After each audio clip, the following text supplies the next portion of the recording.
All right, everybody. Well, welcome to our Thursday night book club. I am Natalie Schauer, if you don't know me.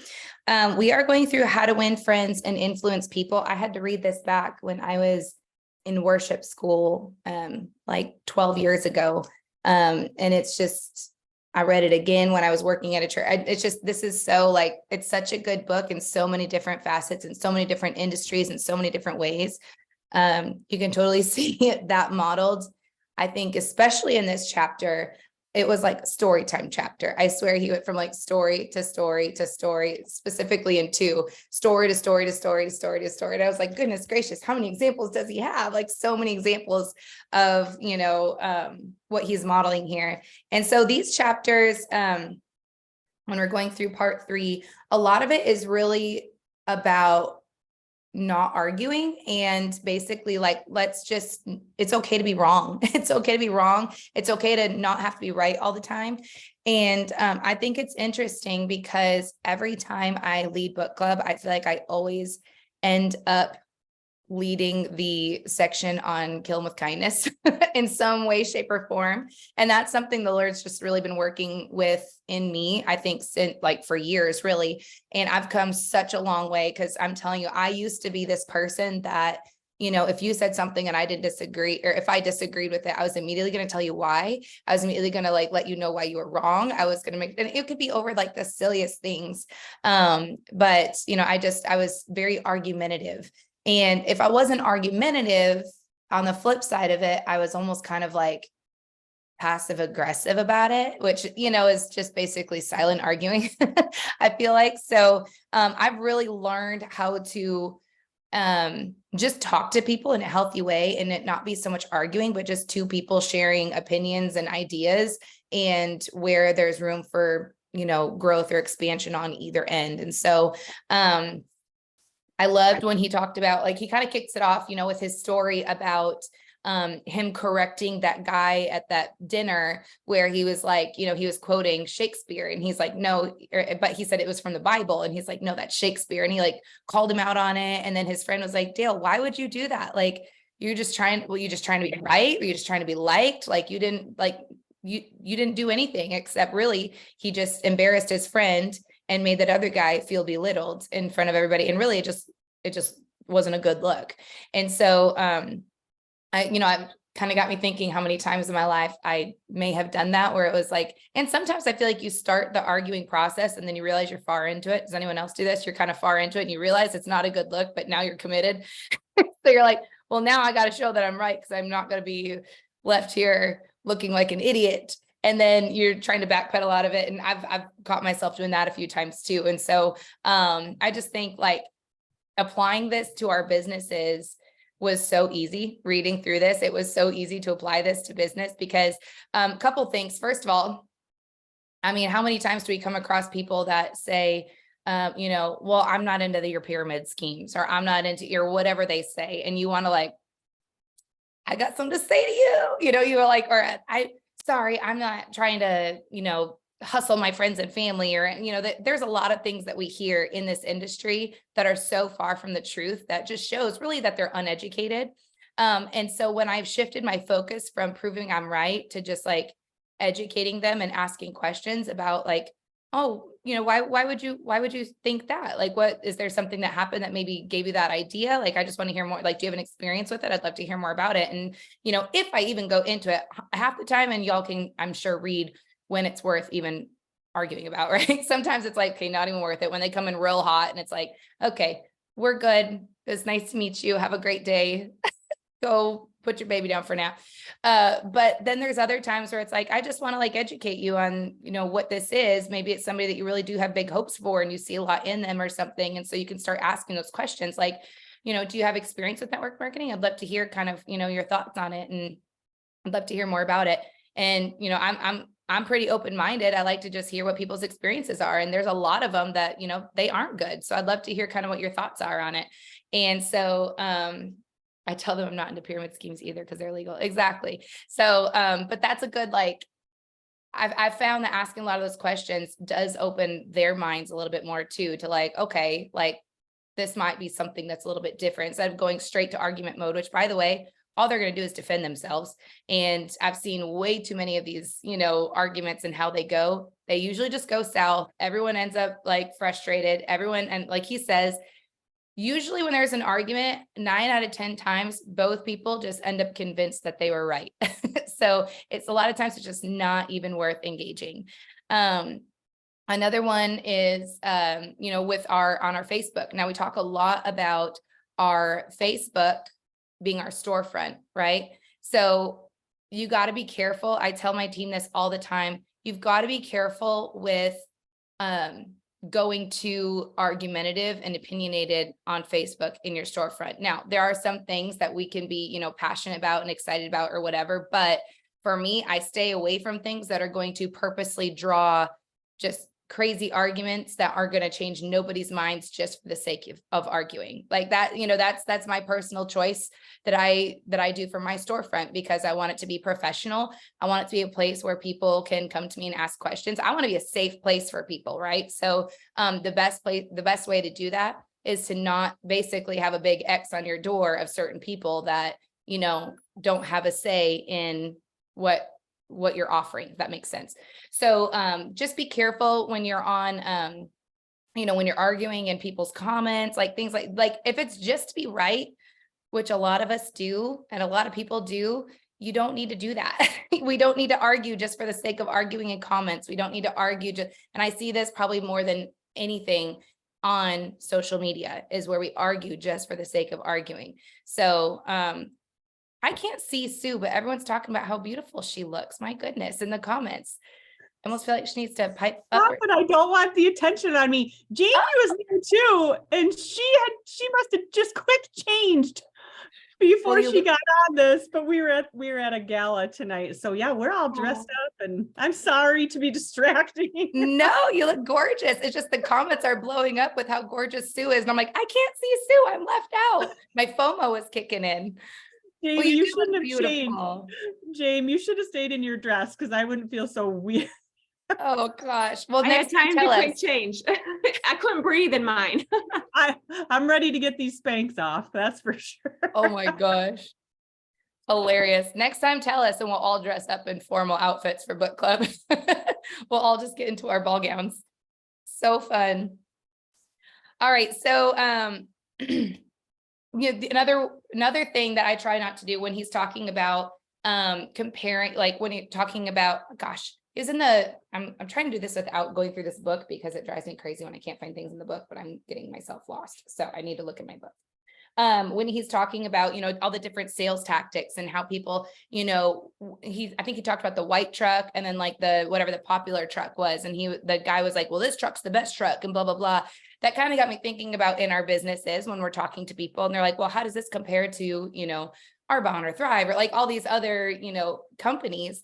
And instead of really just arguing it, I just kind of open-mindedly say, you know what, I don't know a lot about those companies, to be honest. And I'm sure they have their own stuff that is really amazing. This is completely different as far as I know, because this is truly like, we're experts in microbiome. And as far as I know, nobody else is really doing that. So it's just different products, and just try really hard to, encourage them that like, I'm not here to like bash another company. I'm not trying to give everyone a reason to argue or defend or anything like that. Like, I just know what I know about my products, and I know how much I love them. And I know there's a reason that I chose Plexus, and there's a reason I chose this company. There's a reason I chose to use this as my way of bettering my body. And so, I'm happy to give you all the information that I have about what we are offering. But I just truly don't know much about those other companies. So don't go into there. I don't know if you guys follow Daniel G on Instagram. He's super awesome. I know a lot of Plexus people have started following him because he's so like, now he has a little bit of a potty mouth, I'm going to tell you that honestly, but he's got some really great stuff about sales and how he, how to do sales right, basically, and how to be so bold with selling. And he did a video, it was like a couple days ago, and I sent it to Emily and was giggling about it, because he basically talks about company bashing and how like people leave their companies and they go bash they bash the company that they just left to promote this new company. And then it never ends up well. It's not a good look. You basically just bashed your industry. So now nobody even wants to buy from your new company. So now you're going to fail at this new company. And then you're going to try and go back to this company. And they're like, well, you just bashed us all over the place. So it's just not a good look. I've never seen anybody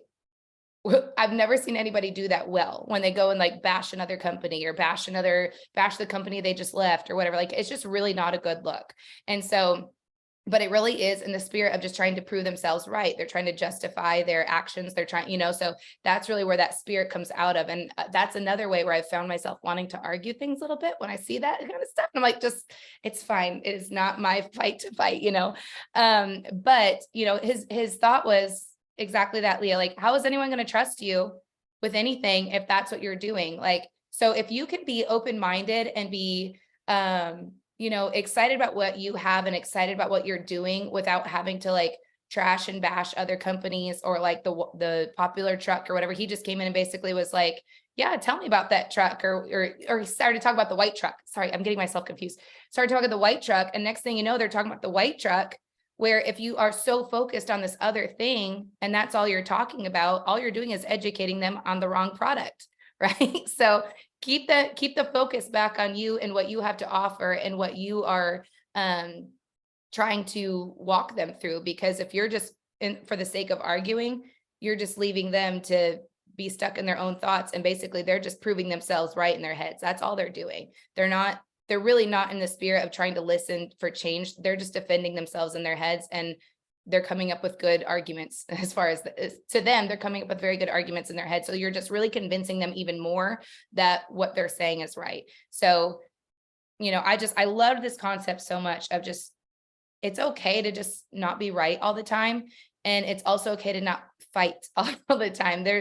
You don't have to do those things. He said, you walk away from these conversations and you told them something, but have you sold them something like that? You may have lost, they may have come back in the future, but because you told them, well, they're probably not coming back around, and chances are they're going to tell other people not to go and do what you're doing either, because you're not a good person to work with. So I'm just really I love killing people with kindness. I have to say, it feels a little bit justifying, if I'm being very honest with you, when people come and they're so snarky and they're so like argumentative and they want to fight me or whatever. And I just am very like open and honest. And I'm just like, you know what, you're right here. And I never even thought about that as an option. And I like, and I'll just be very sweet to people, when people come at me and they want to fight me that they didn't know their subscription was running and you didn't tell me this was a subscription. And I'm like, well, I knew that I told you it was a subscription. I could go and snapshot that text and send it to you. I found that doesn't work. Ask me how I know. So that doesn't generally help them stay happy on their products. So I just, approach that more with like, you know what, I am so sorry if I was not clear on that. I apologize. I thought we had covered that. If I wasn't very clear, I am so sorry. I'd love, you're going to be happy in the end of this. I promise. I just want to talk through some ideas and some thoughts with you. I just want to make sure that, we're on the same page before we go like canceling stuff or whatever. I just want to get on the same page with you and just kind of hear your heart and hear you out. And that tends to, they're like, oh, okay, yeah, sorry. And then a lot of times they do come back and they're like, well, I mean, you did say it was on a subscription. I guess I just, forgot. So a lot of times they do come back and it feels really good. So when you can say like, I was actually very kind and we still got to a good resolution for them and for me. So yeah, is there any more thoughts on this? I kept thinking you catch more flies with honey than you do with vinegar through this whole section here. My grandma used to say that all the time. It's all I could think about while I was reading this. So let's open it up. I want to hear what y'all thought. So just you were on a roll, Natalie, did awesome, but just we're on 7, 8, and 9 for chapters. So we can open it up for a discussion on those probably. Did I do the wrong chapters? You knocked it out of the park, girl. All right, cool. Awesome. That's fine. Oh my gosh, I'm cracking up right now. We still have discussion time, so we can chat about those ones too. So just wanted to my Lord, I'm over there for people if they want to give some feedback. You're good. You were doing so good. And this is the problem when you read a book ahead and then you're like, well, I don't know. No, it happens. It happens. So I know. Sorry, you guys. Okay, listen. Sometimes we're not always right. And we just have to own that. I love you so much. Oh my gosh, I'm a mess. It's been a week. You y'all. know what? That's a perfect segue into chapter 7 because it says about that. It talks about it right there about in Hilarious. chapter 8, I think it was too, but that's exactly what it talks about. And, Well, I can even when preach on that too, but we're out of time because I Yeah, know these ones you went too, right but we're out into of it. time. So go ahead, we'll open it up. you just demonstrated, it's perfect. Hilarious. But no, that was really good about that in terms of even just helping people find their own, or helping people discover things. But if they don't realize it's not their own, sorry, what am I trying to say? If you're trying to help them say something or help them discover something, it doesn't always have to be your idea. Sometimes they have to discover it on their own. That's what I'm trying to say. And I think we have that with coaching a lot. We have that with, whatever. Sometimes you just have to kind of be, planning ideas, planning thoughts, showing them a way. They have to decide if they want to take it or not. And a lot of times it can, they come up with that on their own. So that was a segue into there. And then that chapter 8 was, remembering that people, could be totally wrong, but they might not think so. And just figuring out where their point of view, and I think that's so many things are applicable there, and just human relations when you're hanging out with, talking to people and all that kind of stuff. And just realizing how would someone else feel? Where would they come if they're reacting in a situation? I'm like, my mind is all over because I'm like thinking of a couple things right now. Anyway, but if you're connecting with people and there's arguments, there's things. I mean, a lot of what Natalie talked about, it comes right into all these things too. And you have to try and understand someone else's point of view is really what it comes down to. And you can dissolve so many conflicts through that. And so it's just a real skill to take back and not needing to be right all the time, which is what you opened with too. So good.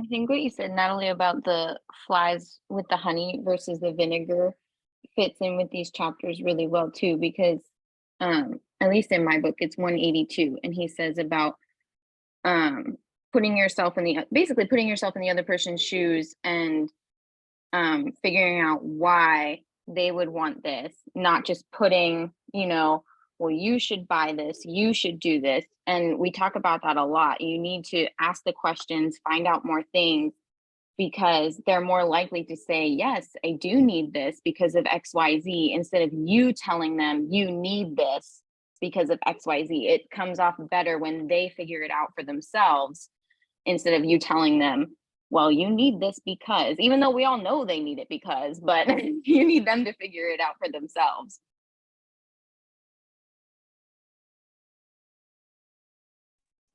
That goes with what I was thinking about too on page, or was it 164, the bonfire story.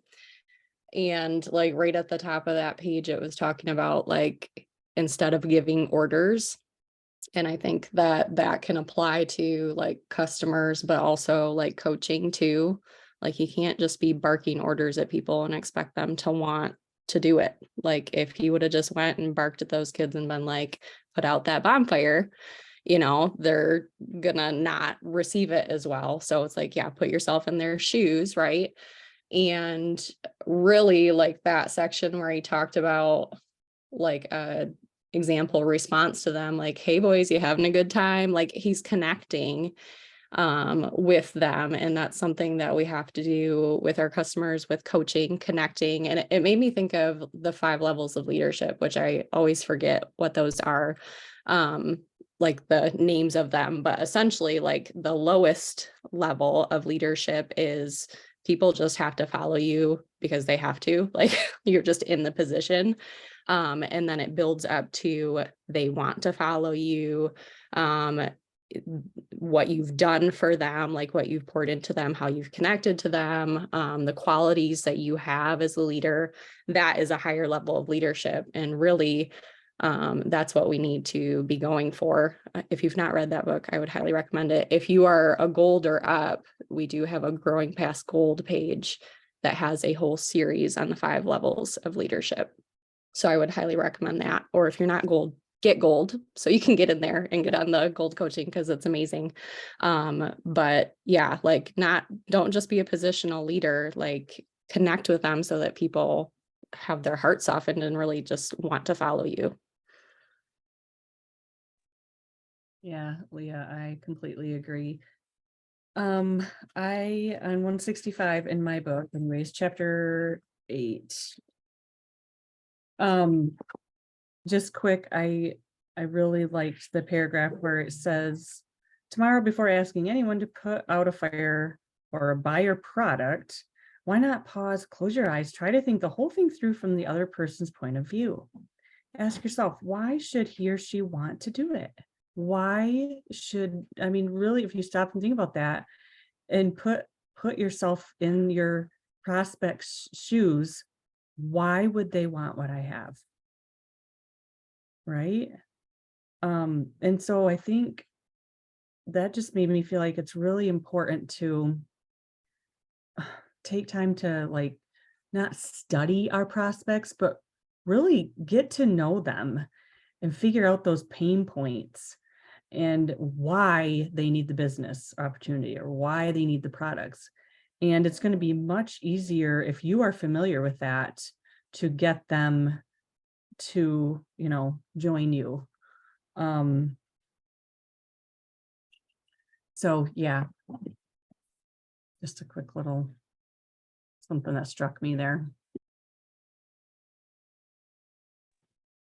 So I really liked the part where he was talking about the interview, and he talked about how just by like being a good listener during that part or like during that interaction, the person talked themselves into why they wanted to do it. And so it made me think about like those conversations when we kind of ask someone like, hey, are you, open to more information or whatever? And they say yes, letting people talk themselves almost through more, like why they would want to do it or why it would be a good fit for them could potentially have such a much bigger or greater effect than us telling them kind of, like, this is why you need it, this, whatever. I just really liked how he said, like, just by being a good listener, the guy had talked himself into why he wanted to work for that company. So we can do that with both like business prospects, but also like people just using the products. Like we could essentially guide them to talking themselves into it rather than us feeling like we have to convince people per se. So I like that part a lot.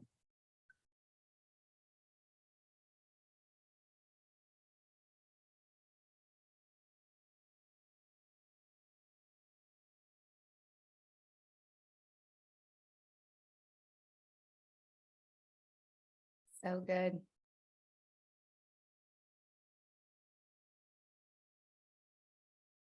Anyone else had anything they wanted to add?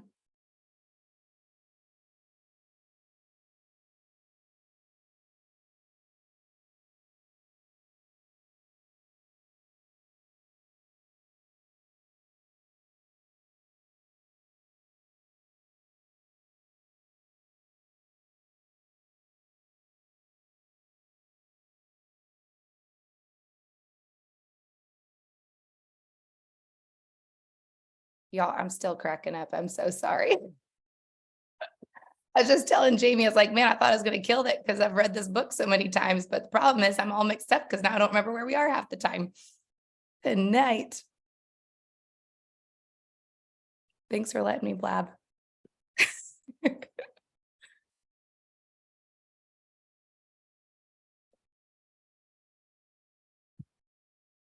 All right. Anyone have any last thoughts? Looks like we might wrap up a teeny bit early, unless anyone has anything else to add.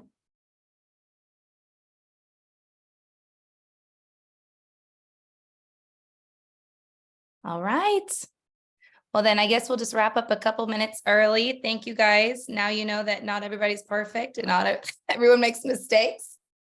But this was fun. I just love book club in general, just because I love hearing everyone's thoughts and everyone's ideas and how they're, processing everything. And so, even when you haven't read at all, I still think it's beneficial to just get on and listen, because you can always add to the discussion regardless, even if it's about the wrong chapters. So, anyways, I love y'all. You guys are amazing, and you guys have a great night.